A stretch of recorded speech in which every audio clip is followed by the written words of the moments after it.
राज्यामध्ये आता पुन्हा हिंदी मराठी वादाला नव्यानं फोडणी मिळण्याची शक्यता आहे। राज्य शासनाच्या भाषा संचालनालयानं राज्याच्या सेवेमध्ये असलेल्या राजपत्रित अधिकारी आणि कर्मचाऱ्यांसाठी हिंदी भाषा परीक्षा घेण्याची घोषणा केली। 28 जूनला ही परीक्षा होणार आहे। या परीक्षेला मराठी अभ्यास केंद्रानं विरोध केलाय। मराठी भाषिक राज्यात हिंदीची परीक्षा कर्मचाऱ्यांच्या सेवा शर्तीचा भाग म्हणून घेण्याची आवश्यकताच काय, असा सवाल उपस्थित करण्यात आलाय। हा सवाल करत प्रस्तावित हिंदी परीक्षा तात्काळ रद्द करावी, अन्यथा आंदोलन करण्याचा इशारा केंद्रानं दिलाय। शासकीय कर्मचाऱ्यांना हिंदी भाषेचं ज्ञान आवश्यक करून त्यासाठी परीक्षा घेणं हा निव्वळ खोडसाळपणा आणि राजभाषा मराठीचा अवमान असल्याचा आरोप मराठी अभ्यास केंद्रानं केलेला आहे।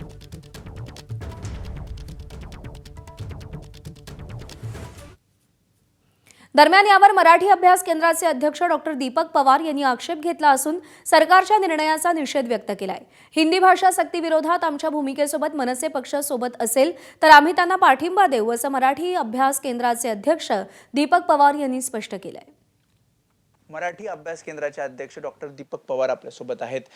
हे प्रसिद्धीपत्रक ज्याचा मी आता उल्लेख केला, तर असं म्हटलंय की राजपत्रित अधिकारी आणि अराजपत्रित कर्मचारी यांना हिंदी भाषेची परीक्षा जी 28 जूनला होणार आहे, मग याला विरोध का आहे? कारण महाराष्ट्र नवनिर्माण सेना आणि तुम्ही विरोध करताय। लोकभारती प्रथम द्वितीय भाषा आणि हिंदी भाषा उच्च श्रेणी परीक्षा या दोन परीक्षा घेण्याचं जे काम आहे, मुळामध्ये महाराष्ट्र सरकारच्या किती कर्मचाऱ्यांचा हिंदी भाषा बोलणाऱ्या लोकांशी संपर्क येतो, पहिला प्रश्न।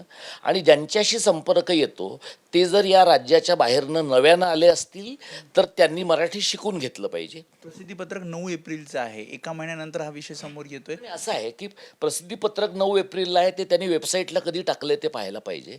समाज माध्यमामध्ये ते आल्यानंतरच आमच्यासारखे लोक त्याचा विचार करतील। याआधी सुद्धा अशा परीक्षा झाल्या आहेत आणि त्यांचं असं म्हणणं आहे की हिंदीचं व्यावहारिक ज्ञान असावं, त्याच्यासाठी परीक्षा। हिंदीचं व्यावहारिक ज्ञान सिनेमे बघून आणि रस्त्यावर बोलून लोकांना येतं।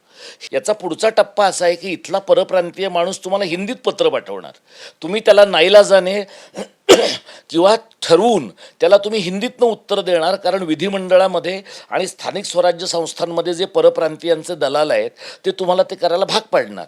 मग हे भाषा संचालनालय आहे की हिंदी भाषा लांगुल चालन संचालनालय आहे? महाराष्ट्र नवनिर्माण सेना म्हणते की आम्ही परीक्षा होऊ देणार नाही। मराठी अभ्यास केंद्राची काय भूमिका असणार आहे? महाराष्ट्र नवनिर्माण सेनेची ताकद अत्यंत जास्त आहे आणि त्यांच्या या भूमिकेशी आम्ही पूर्णतः सहमत आहोत। आमची जी काही मर्यादित ताकद आहे त्या ताकदीने महाराष्ट्र नवनिर्माण सेना असेल, शिवसेना असेल आणि मराठीसाठी काम करणाऱ्या नागरी समाजातल्या इतर चळवळी आणि संस्था असतील, एकत्रितपणे या परीक्षेला विरोध करण्याची आमची भूमिका राहील। कॅमेरामॅन सचिन शिंदेसह मी वेदांत नेब, एबीपी माझा, मुंबई।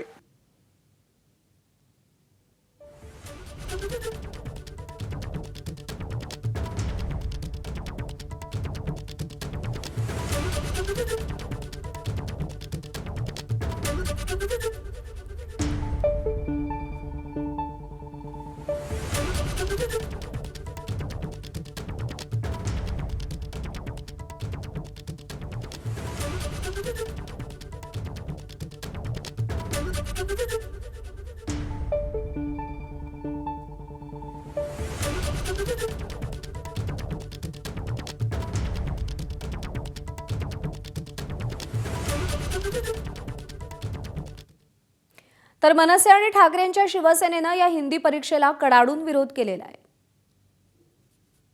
अशा प्रकारची कुठलीही परीक्षा या अधिकाऱ्यासाठी आपण अनिवार्य करू नये, आणि जर केली, जबरदस्ती जर केली, तर 28 जूनला परीक्षा केंद्राच्या बाहेर जो काय तमाशा होईल त्याची संपूर्णता जबाबदारी ही राज्य शासनाची असेल। हिंदीला आम्ही कधी विरोध केला नाही। मराठी ही पहिल्या क्रमांकाची भाषा आहे। हिंदी असेल, इंग्रजी असेल, या ऐच्छिक भाषा आहेत आणि राष्ट्रीय स्तरावर काम करण्यासाठी इंग्रजी आणि हिंदीची आवश्यकता आहे। राष्ट्रीय पातळीवर काम करणाऱ्या अधिकाऱ्यांना हिंदी यावीच लागते, इंग्रजी यावीच लागते। कुठेही आपल्याला हिंदी विरोध कुणाचाच नाही आहे किंवा इंग्रजी भाषेला विरोध नाही, परंतु महाराष्ट्रामध्ये मराठी अनिवार्य आहे, मराठी सक्तीची आहे, परंतु राष्ट्रीय पातळीवर आपल्याला काम करताना हिंदी आली पाहिजे।